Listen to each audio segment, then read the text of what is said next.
Olá, o meu nome é Gabriela Marques Peixoto e este é o podcast Mestria da Performance. Aqui iremos embarcar numa viagem de partilha e aprendizagem sobre assuntos relacionados com a performance, o estudo do instrumento e o bem-estar físico e mental dos artistas. Que comece esta jornada para ti.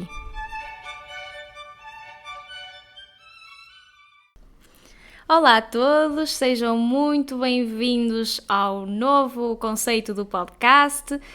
O podcast mudou muito recentemente de nome porque acho que agora o meu propósito é que englobe mais instrumentistas e não só violinistas, porque estes assuntos realmente acho que são do interesse de todos. E sem mais demoras, vamos então começar este episódio número 16. Eu estou mesmo muito contente com o convidado de hoje, o Tiago Carvalho. Olá, Tiago. Olá, Gabriela, tudo bem contigo? Muito obrigado por este convite, antes de mais. É para mim um privilégio enorme estar aqui presente neste teu podcast e neste teu projeto que tanto tem para dizer à performance a nível musical, e acho que é uma mais-valia para todos nós. Obrigada, e obrigada pela tua presença também. Então, para começar, eu queria pedir-te se podias contar-nos um pouco acerca do teu percurso musical, por favor. Portanto, então, eu iniciei os meus estudos, ou seja, sou músico, sou trombonista baixo, e iniciei os meus estudos exatamente por isso, pela performance a nível musical, e dado a minha paixão enorme que tenho pela música, que tinha, que tenho e continuo sempre a guardar comigo, foi sempre isso que me foi mantendo na busca de aprender mais, de querer evoluir enquanto pessoa, enquanto músico, à procura de novo conhecimento e com muitos objetivos. Acho que todos nós, músicos, quando começamos a nossa caminhada na performance, começamos a ter, não é? O querermos dar o melhor que conseguimos, querermos ser a melhor versão de nós próprios, quer enquanto músicos e quer enquanto instrumentistas, e foi isso que me levou a prosseguir os meus estudos, mais especificamente a nível da música. No entanto, muitas coisas aconteceram pelo percurso e durante cerca de 3 anos atrás, fui diagnosticado com uma patologia denominada de distonia focal específica de tarefa, que, para quem não sabe, é uma patologia que está associada a uma descoordenação a nível motor. Pronto, basicamente, dito de uma forma muito simples, é isso, que faz com que eu que tenha espasmos involuntários na região oromandibular. Isso fez com que tivesse que fazer uma pausa na minha carreira enquanto músico, enquanto instrumentista, mas, no entanto, também fez com que entrasse numa nova era e numa nova etapa que me levou para outros caminhos, e entrei numa transição de carreira, que é aquilo que eu lhe chamo, e que é muito pouco falado no ensino, na verdade, não é? Acho que ninguém está preparado para este tipo de questões, por vezes, a nível da performance, não é? Claro. Quando temos que lidar com problemas. E pronto, entrei numa área diferente, dedicada à ciência da performance, e neste momento estou a fazer o meu mestrado na Royal College of Music, em Londres, dedicado essencialmente à ciência da performance, em que pretendo estudar um bocadinho acerca da saúde e bem-estar dos artistas, e a psicologia da performance, e um pouco de tudo que engloba aquilo que é performance no seu todo. Muito bem. Eu acho que a tua história é realmente inspiradora, porque realmente, em vez de teres, entre aspas, entrado naquele papel de porque é que isto me aconteceu, porque é que foste em busca de respostas, e não é? Eu acho que isso é inspirador. É assim, no entanto, é importante realçar que o processo não é assim tão simples, não é? Claro. Ou seja, há muita coisa que acontece durante o processo em que nos acontece algo durante a nossa carreira, não é? Um episódio que nos muda completamente o percurso dos nossos objetivos, não é?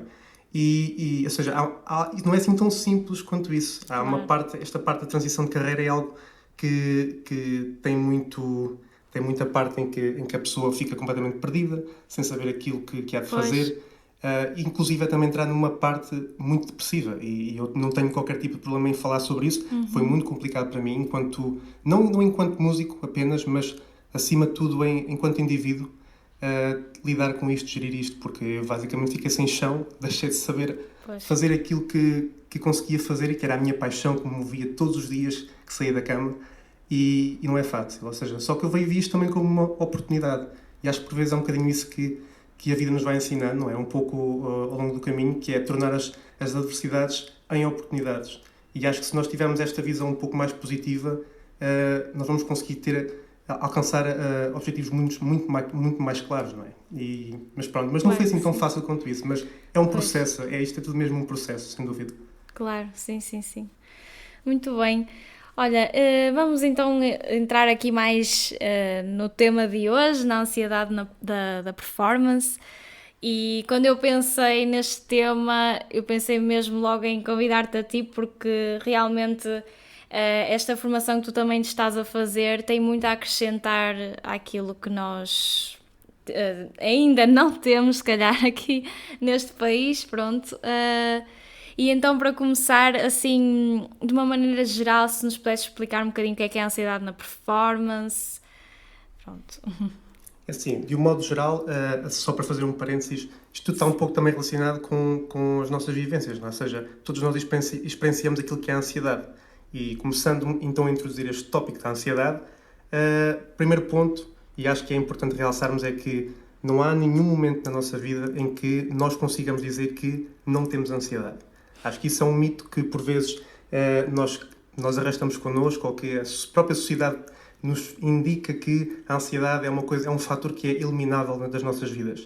No entanto, não é isso que acontece. Ou seja, a ansiedade não é algo que é eliminável ou evitável, mas sim podemos aprender a gerir essa ansiedade. Ou seja, e o que é isto de ansiedade? Não é? Ou seja, isto dito de uma forma um bocadinho mais específica, a ansiedade basicamente é um estado, não é? Um estado fisiológico que nós vamos desenvolvendo, que nós desenvolvemos dado à percepção que temos sobre determinadas coisas, sobre determinadas ações e sobre o meio que nos envolve, não é? Sim. E lá está, e por vezes nós não sabemos ao certo como gerir esse tipo de inputs que vamos tendo, não é? Isto tudo muito baseado com esta percepção que nós vamos tendo e que vamos criando à volta daquilo que nos rodeia.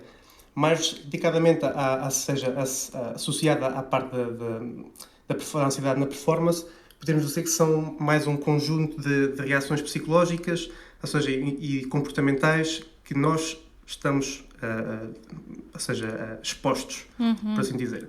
No entanto, eu tenho um bocadinho uma visão um pouco, não é diferente e não sou eu, ou seja, há imensos autores que cientificamente falam muito sobre isto. Uma delas é a Diana Kenny, que é uma das maiores investigadoras, ou uma das grandes investigadoras ao nível da Performance Anxiety. Aconselho todos a pesquisarem sobre ela, tem imensos artigos extremamente interessantes. Mas, no entanto, a performance também, a ansiedade acontece em todos os domínios, não só na música. Quando nós falamos em ansiedade na performance, falamos porque, lá está, nós sabemos que atuar, ou seja, nós enquanto músicos, nós estamos perante uma performance, mas na verdade isto é algo que é multidomain, ou seja, está presente em vários domínios da performance. E eu gosto muito de usar uma frase do Shakespeare, que basicamente é o mundo, que é a world stage. O mundo inteiro é um palco e que todos os homens e mulheres não passam de meros atores. Eles entram e saem de cena e cada um de nós, e cada um no seu tempo, representa diversos papéis. Ou seja, eu acho que isto, na verdade, pode-nos um bocadinho descrever que a performance é algo que está presente em todos os domínios. Tal como a ansiedade também está presente em todos os domínios também. Nós experienciamos isto de uma forma mais objetiva, não é? Porque estamos a tocar o nosso instrumento e há diversas sensações e percepções que nós temos durante esse momento, não é?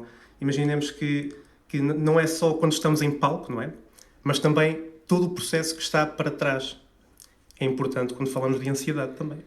Claro, sim. E nomeadamente, se calhar, corrige-me se estiver errada, mas também a parte da preparação prévia, não é? Para a performance também tem muita influência, não é? Eu diria que é uma das coisas mais importantes e que, na verdade, nos ajuda a conseguir gerir, não controlar. Aliás, nem é controlar, é gerir e não evitar. Ou seja, pois. É isso que nos permite controlar e gerir aquilo que nós podemos ter ao nosso alcance, não é? Porque a preparação, na verdade, é a chave de conseguirmos estarmos mais confiantes, mais capazes de conseguir dar aquilo que temos para dar, não é? E, no entanto, isso é por vezes uma das coisas que é mais esquecida, é colocada um bocadinho mais de parte. Eu diria que, por vezes, na performance também, na ansiedade, na performance, há uma coisa que não é muito falada, que é sobre aquilo que são os fatores controláveis e não controláveis. Nós, muitas vezes, quando vamos para fazer uma prova, por exemplo, uma audição, estamos muito preocupados que, mas eu vou falhar aquela passagem, mas eu não sei como é que vou fazer, a afinação não vai ser assim.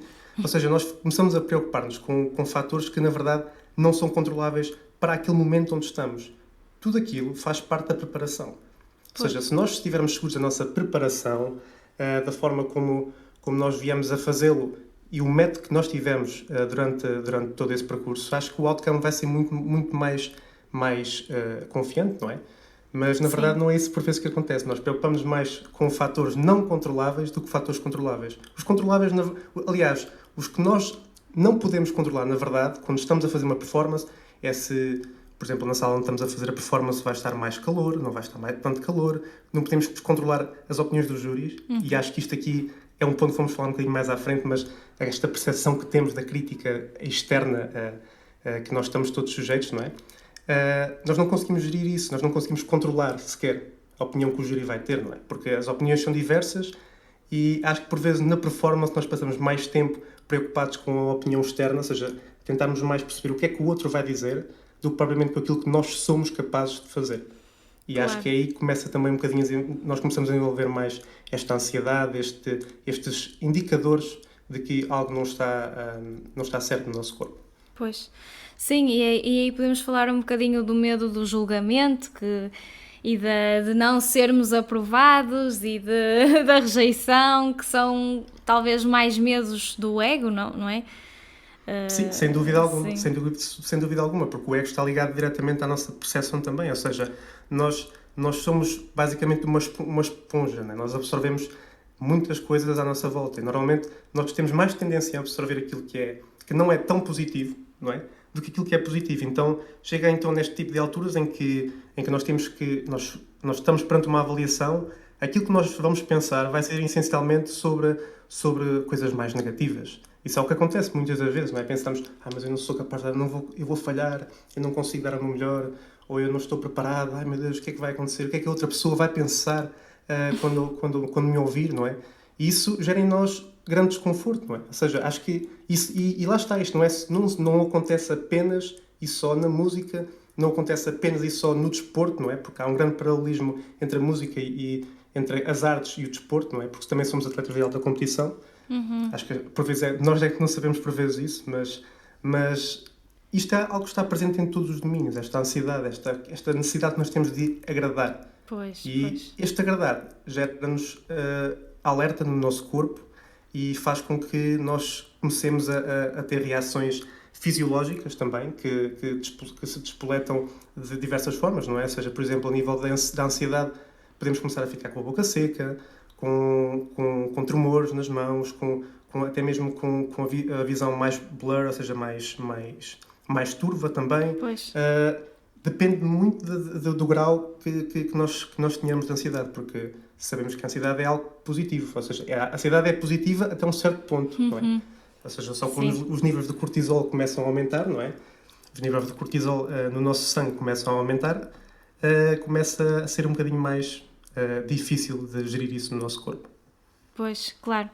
E é mesmo isso, eu lembro que muitas vezes, portanto, ficava chateada, porque é que eu estou ansiosa, e isso só piorava a situação, não é?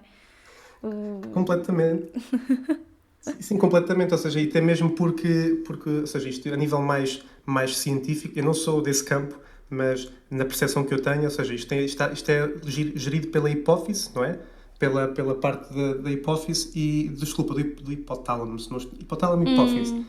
Um dos dois, que basicamente está responsável por fazer esta gestão entre a parte endócrina e a parte do sistema nervoso. Ou seja, claro que há uma ligação direta, ou seja, a parte endócrina vai fazer com que os níveis de cortisol no sangue sejam mais realçados, não é?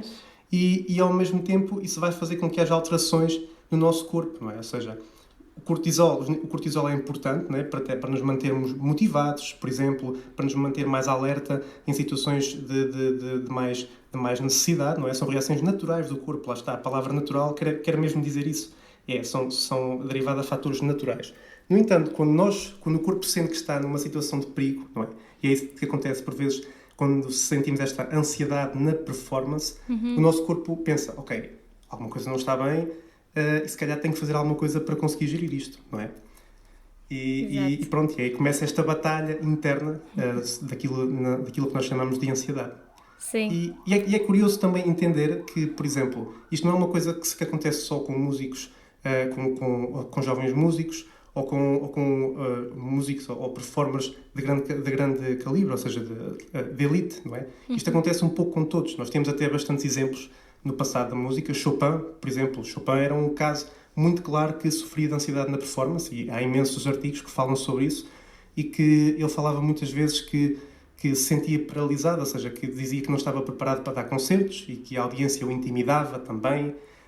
Isso fez com que muitas das vezes ele não se sentisse confortável pela forma como geria a performance, mas no entanto todos nós sabemos o que era Chopin, não era?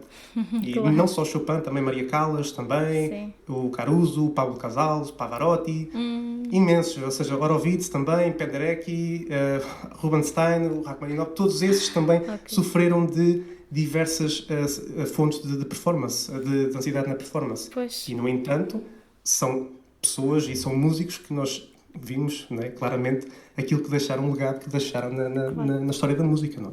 Nós às vezes achamos que somos só nós e nós é que só nós é que sentimos aquilo, mas é toda a gente sente isso, não é?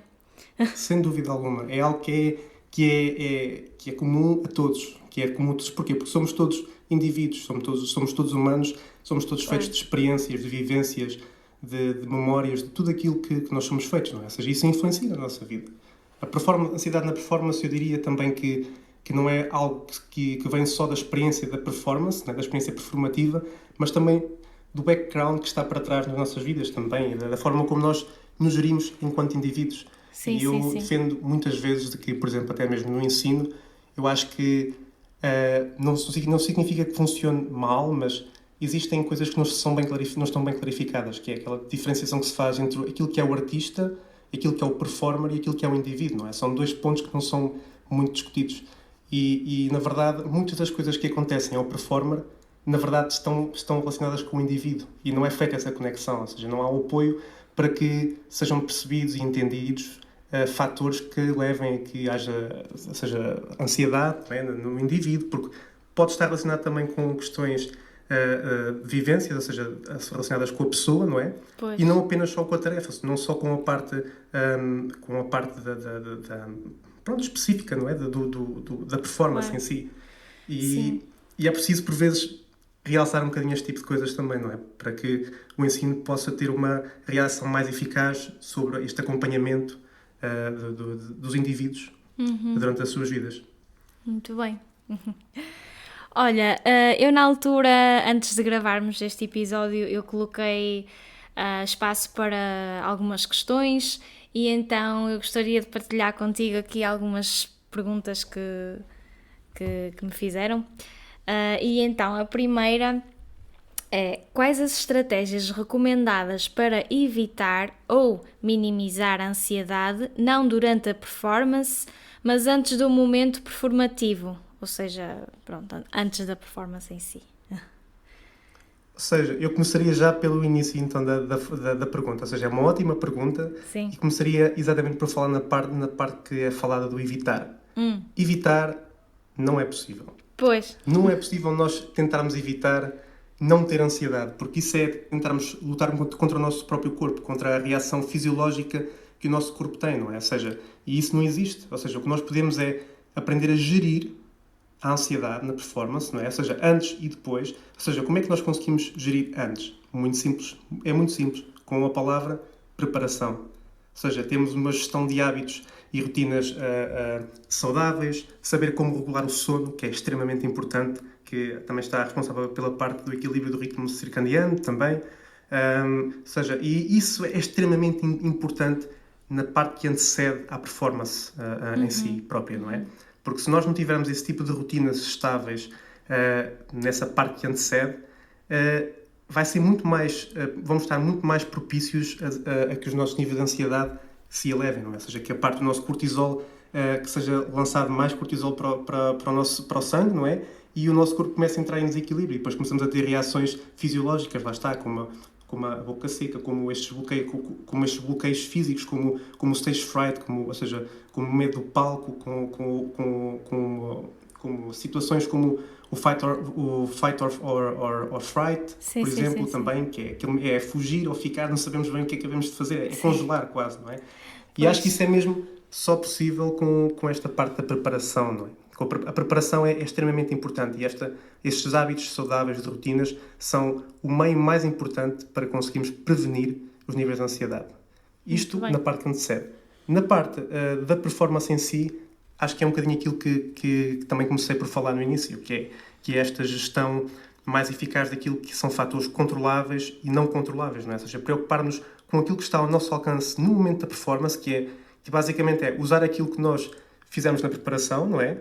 E não nos tentarmos preocupar com a opinião do júri, com coisas que nós não sabemos o que é que vai ser, não é? Ou seja, estamos naquele momento, é o nosso momento, tentamos simplesmente focar-nos em nós próprios e por vezes até há pessoas que dizem que colocarem-se na terceira pessoa é algo bastante interessante, que é quase como nos vermos de fora e isso faz até com que comecemos a entrar naquele estado de flow que é muito utilizado, que se fala muito, que é aquele estado quase de transe na performance, não é? Sim. Isso faz com que por vezes atinjamos coisas que nem nós próprios conseguimos perceber bem como é que conseguimos fazê-lo, mas é um estado natural do corpo, lá está. A palavra natural acho que é a forma mais simples que nós temos de definir o que é o bom da ansiedade, não é? A parte positiva da ansiedade. Por isso, acho que é um bocadinho isso. Acho que este tipo de coisas acho que ajudam bastante como estratégias para evitar, para minimizar, não evitar, minimizar e gerir a ansiedade que antecede e no momento da performance. Muito bem. Por acaso, em relação ao tal ao flow, eu estou agora a ler um livro que se chama Zen in the Art of Archery e aí fala exatamente sobre isso, que é o tal mestre, não é, que está a dar as aulas ao autor do livro. Ele diz sempre, you need to get rid of yourself, tens que sair de ti próprio e be egoless. Ou seja, não é? Sair daquele estado de controlar tudo. Exatamente, porque na verdade eu acho que é o controle que faz com que o problema aconteça, não achas? Acho que é um pouco isso. Porque este controle é quase como que queiramos ter tudo sobre o nosso domínio, ou seja, queremos estar controlados naquilo que pode acontecer, na opinião alheia, no tempo, em tudo, ou seja, nós não conseguimos controlar tudo, ou seja, nós queremos ser perfeitos. E lá está, isto é um elemento que eu há pouco não falei, ou seja, há tanta coisa para falar sobre a ansiedade na performance que podíamos ficar aqui horas e horas a falar sobre isto, não é? Sim. Mas lá está, o perfeccionismo, por exemplo, é das coisas que mais impactua naquilo que é esta ansiedade na performance, esta busca da perfeição, de ser tudo o mais perfeito, ou seja, o belo possível. Isto leva-nos a que comecemos a entrar por campos que nós não conseguimos, não é? E o perfeito é tão relativo, não é? Aliás, o que é o perfeito? O que é o perfeito, não é? É quase como dizer, isto é normal, mas o que é ser normal? E eu pergunto muitas vezes isso quando alguém me diz, mas isto é normal ser assim desta forma, mas é normal porquê? Ou seja, o que é que as pessoas querem entender com o ser normal, com o ser perfeito, não é? Quais é que são as referências que as pessoas têm para conseguirem dizer que uma coisa é perfeita? Ou seja, porque na verdade, o que nós passamos a vida a fazer é comparar-nos uns aos outros. Ou seja, nós fazemos a avaliação por comparação. E acho que é isso que gera este tipo de estados mais exacerbados de ansiedade também em si, e até mesmo de revolta, de stress também, por vezes, não é? Que a pessoa não sabe bem como é que há de gerir isso. E sem dúvida que temos que procurar mais este estado de flow, sem querermos controlar as coisas à nossa volta e o mundo à nossa volta. Exato. Desfrutar mais do momento, sem dúvida. Aliás, deixa-me só partilhar uma frase. Tenho uma frase muito interessante que do Louis Armstrong dizia que I never tried to prove nothing, just wanted to give a good show. Ou seja, ele nunca queria basicamente provar nada a ninguém. Ou seja, nós temos que estarmos mais preocupados em desfrutar do momento, não é? E não estarmos tão focados simplesmente em fazer as coisas perfeitas. Ou seja, por isso é que eu gosto um bocadinho do jazz. Parte do jazz, o conceito do jazz não é aquela questão da perfeição, mas sim de saberes de saber desfrutar da música, ou Sim. seja, e não tens tanta regra, tanto rigor nas coisas. E acho que de saber que de certa forma conseguimos passar uma mensagem, não é? Conseguimos comunicar, porque isso é que quem nos vai ouvir é que quer ouvir, não é? Sem dúvida, Não é, tocaste num ponto interessantíssimo. não é propriamente Isso estar ali a aí, tocar tudo direitinho, não é? claro. Muito bem. Olha, a outra pergunta que puseram foi: como controlar o pânico em palco quando os pensamentos negativos e de medo começam? Olha, eu diria que há estratégias muito interessantes que se podem usar para isso. Eu diria, por exemplo, as estratégias de coping, ou seja, o coping basicamente é esta forma que nós temos de conseguirmos, não é gerir, ou seja, nós temos uma reação automática sobre as coisas, certo? Ou seja, só que por vezes o nosso corpo não sabe como reagir a coisas que não são automáticas. E as estratégias de coping são coisas que se desenvolvem ao longo da vida, não é? Ao longo da aprendizagem, que eu acho que é extremamente importante que a educação, lá está, que haja frameworks pedagógicos que enfatizem essa necessidade de estratégias de coping, não é? Para que os alunos e para que os performers durante a sua vida, durante as suas carreiras artísticas, saibam como gerir problemas que acontecem que está fora do seu domínio, do seu domínio, não é? De reações mais automáticas. Estratégias de coping são muito importantes. Por exemplo, sabermos como gerir a nossa autoestima, não é?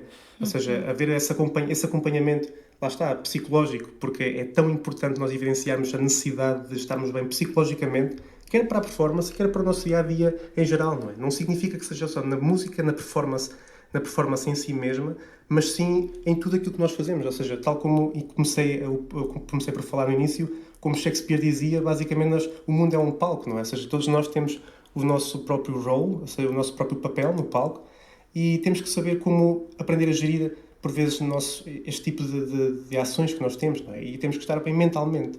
E acho que estas estratégias de coping são extremamente importantes para conseguirmos gerir esse tipo de questões.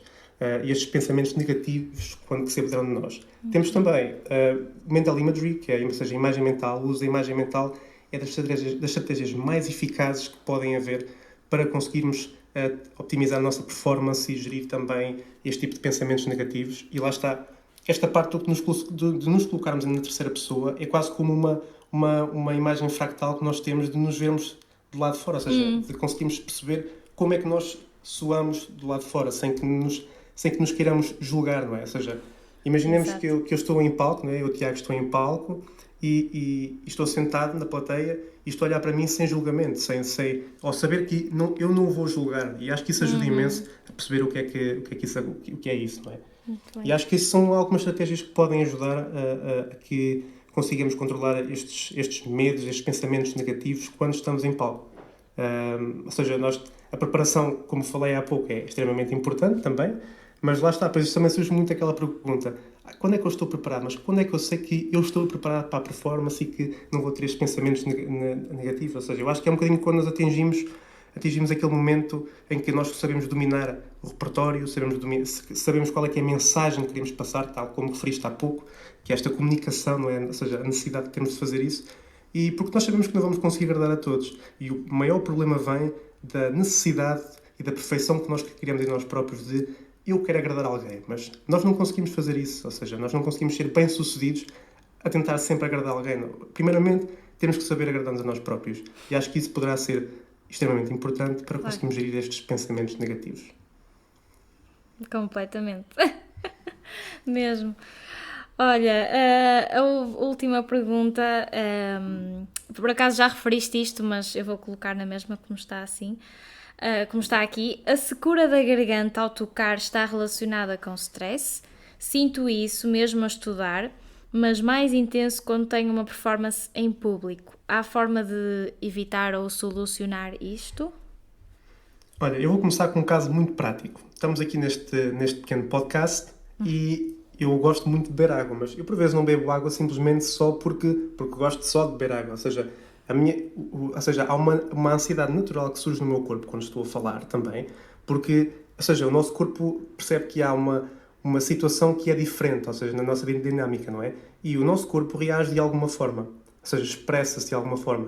E neste caso, esta secura na garganta, secura na boca, acontece como uma reação fisiológica do nosso próprio corpo a uma resposta de algo que o corpo diz, ok, calma, que há aqui uma coisa que não é normal, estás a usar mais recursos do teu corpo, ou seja, como estás mais concentrado, estás um pouco mais ansioso, um bocadinho mais com mais stress, ou seja, calma que vou ativar aqui mais alguma coisa. Então o hipotálamo, não é? Percepciona esta parte, então, para quem não sabe, o hipotálamo é uma pequena, é quase como o tamanho de uma amêndoa, quase que conecta o sistema nervoso ao sistema endócrino, como eu há pouco disse, que regula os processos metabólicos, não é? E o que acontece é que isto diz diretamente, ou seja, à parte das glândulas endócrinas, diz assim, ok, então a pessoa está mais motivada, deixa-me lançar um bocadinho mais de cortisol para o sangue. Então, este cortisol que é lançado para o sangue, lá está, vai fazer com que estas reações fisiológicas comecem a aparecer no nosso corpo, não é?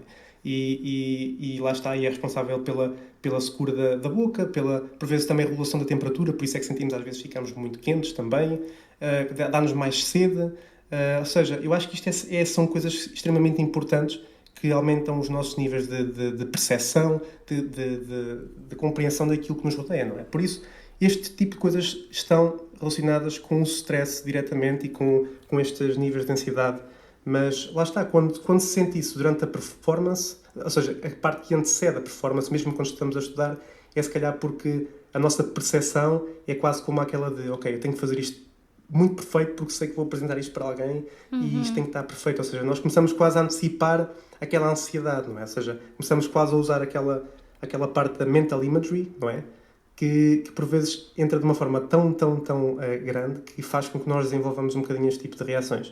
Mas é assim, o que é que nós podemos fazer para solucionar isto? Quais é que são as estratégias e as gestões que podemos usar? Podemos, por exemplo, lá está, como disse há pouco, na mesma, é o coping. Podemos perceber que dar a entender ao nosso corpo que são reações normais, não é normais, naturais. Sim. E perceber que é uma reação do nosso corpo, ou seja, Claro. não nos punirmos tanto, acima de tudo. Acho que é uma das coisas que temos que fazer, porque são reações naturais. Temos é que aprender a gerir. Lá está. Acho que a palavra gestão é mais importante daquilo que é o conceito de ansiedade na performance, é a gestão, a forma como gerimos aquilo que percepcionamos à nossa volta. É o mais importante, diria eu. Muito bem. Eu não sei, pronto, no caso também da meditação e assim, a questão de não podemos pensar. Não, nós vamos estar sempre a pensar. Agora a questão é como é que vamos lidar com cada pensamento e quase que imaginar os pensamentos assim numa... Como é que se diz? No flash, não. Quase num flash, Sim, não é? Uma bola. uma tela de cinema assim a passar. Pronto, está a passar, pronto, já passou.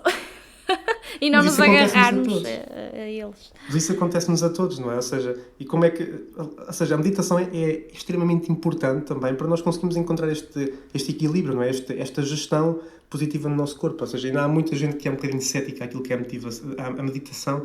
Isso não é para nós, isso é muito espiritual. Mas, na verdade, aquilo que é o framework da saúde e do bem-estar conecta vários pontos. Não só a parte psicológica, a parte física, a parte social, mas também a parte espiritual. E quando falo em espiritual não tem a ver com a questão religiosa em si mesma, mas é a nossa conexão que nós temos ou seja, a nossa parte emocional, não é? Ou seja, Exato. como nos gerimos, aquilo que pensamos, aquilo que nos alimenta. E essa parte da meditação é capaz de ser das coisas mais eficazes que nós temos para conseguirmos gerir muito este stress, esta ansiedade corrente que nós sentimos também. Aliás, atualmente, até com esta situação pandémica, acho que todos nós sentimos um bocadinho aquilo que é o stress e a ansiedade e a incerteza. Todos nós experienciamos isto, não é? Claro. De uma forma ou de outra. Sim. Acho que é importante. E às vezes o meditar não precisa de ser estarmos sentados não é, na posição de meditação. Às vezes eu acho que só o facto de sairmos um bocadinho para arejar, para observar, estar no meio da natureza, isso pode ser já um modo de meditação quase, não é? Porque estamos quase a fazer uma limpeza mental. Isso não é pode, isso é, na verdade. Okay. É uma forma de meditação, é dar-nos a nós próprios algo de bom, algo positivo, rodear-nos de coisas que nós nos consigamos conectar um pouco mais, não é? Que não seja aquela pressão constante que vivemos durante o dia-a-dia, seja aquilo que nos nutre enquanto indivíduos. Por isso é que eu faço muitas vezes esta referência e vou voltar novamente a dizer, e vou-me repetir imensas vezes, que a parte do indivíduo é tão ou mais importante do que aquilo que nós fazemos. Ou seja, nós não somos apenas aquilo que fazemos.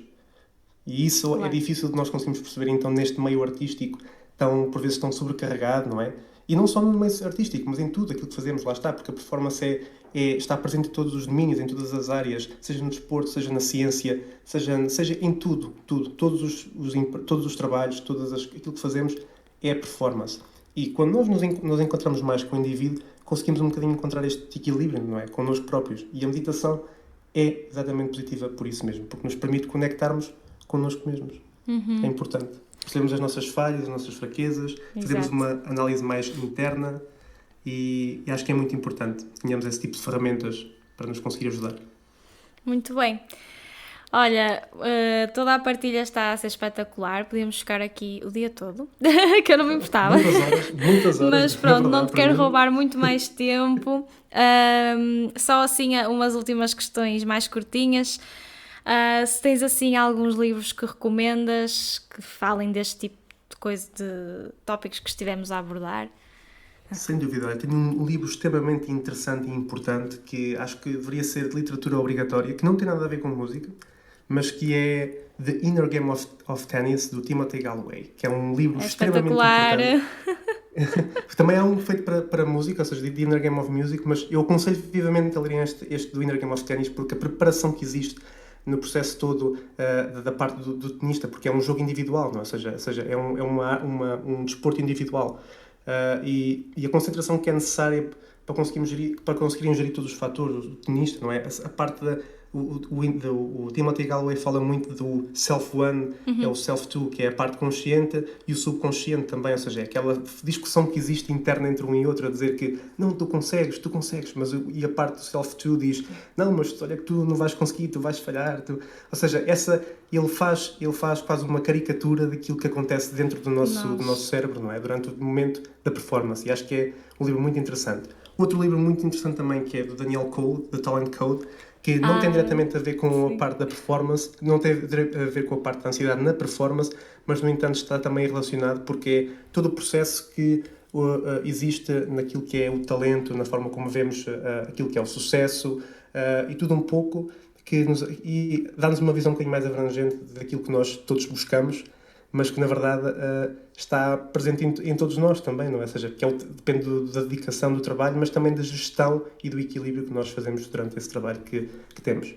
Também tenho aqui a sugestão de artigos, que acho que posso deixar também, que claro. Acho que já referi no início, que era da Diane Kenny, que é um artigo que é Music Performance Anxiety, Origins, Phenomenology, Assessment and Treatment, que depois deu origem ao livro de Psychology of Music Performance Anxiety, e também alguns artigos sobre Musical Imagery and Imagination, do Terry Clark e do Aaron Williamson, que são também ferramentas extremamente importantes para conseguir ajudar os artistas e performers durante a sua carreira artística.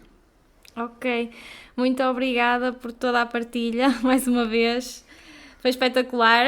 Tenho a certeza que toda a gente vai adorar mesmo. Olha, espero poder ter contribuído um bocadinho com isso. Sim. É o meu dever, na verdade. Não é o meu dever, é aquilo que eu pretendo alcançar, passo a passo. Exato. Processo a processo, passo a passo, caminhada a caminhada, sem dúvida. É isso mesmo. Olha, muito obrigada mais uma vez e tudo bom para ti. Nada, muito obrigado. E espero que sigam este vosso projeto, este teu projeto, porque é extremamente importante desmistificar este tipo de mistérios que existem na performance. Por isso, obrigado pelo convite. E por falar em projetos, também gostaria que falasses um pouco acerca do teu projeto, já agora. Antes que eu me esqueça. O meu projeto ainda está um bocadinho em fase incipiente, mas muito é assim, bem. o meu projeto é denominado Through the Process, Educate to Prevent, educar para prevenir, e pretende basicamente criar este awareness, ou seja, criar ai meu Deus, isto está difícil para traduzir as coisas para português. Este awareness, ou seja, a relatar as pessoas para a necessidade que existe da saúde e bem-estar dos artistas, de desmistificar tabus e estigmas que nós temos no meio artístico, como por exemplo as partes das psicológicas, as injuries também que temos durante a nossa performance, e é um projeto que pretende desmistificar isso também. Fazemos também performance consultation também aos artistas, para ajudar os artistas a encontrarem também ajuda, caso necessitem, caso estejam a passar por dificuldades durante a sua carreira, mas essencialmente é isso, é um projeto que pretende desmistificar um bocadinho aquilo que acontece na performance e no processo da performance também em si. Muito bem. Muito obrigada mais uma vez, Tiago, e tudo de bom para ti, e obrigada a todos os ouvintes também que estiveram aqui até ao fim. Muito obrigado. Muito obrigado. Deus. Até uma próxima vez. Obrigado. Até a próxima. Muito obrigada por estares desse lado. Boas práticas e até ao próximo episódio do podcast Mestria da Performance.